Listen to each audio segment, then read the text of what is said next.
Hi అండి. నేను మీ యశిని దేవరపల్లి. ఎప్పటిలాగా నేను ఫుడ్ ఇవ్వడానికి వెళ్తూ ఉన్నానండి. దారిలో ఒక అంకుల్ కనిపించారండి.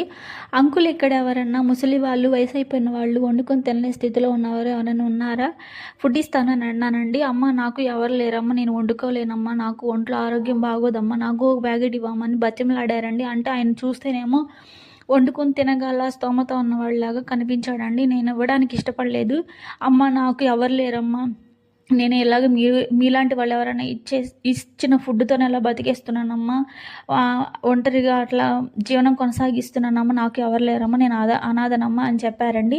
సరేలే అని చెప్పి మనం ఫుడ్ ఇవ్వడానికే కదా వచ్చాము, ఒకరి కడుపు నింపటానికే కదా వచ్చాము అని నేను ఆ అంకుల్‌కి ప్యాకెట్ ఇచ్చానండి. ఆయన అది తీసుకొని చాలా సంతోషించారండి. ఆయన చెప్పే మాటలు వింటుంటే నవ్వొస్తుంది. కొంచెం బాధ అనిపిస్తుందండి. చాలా మాట్లాడుతున్నారు.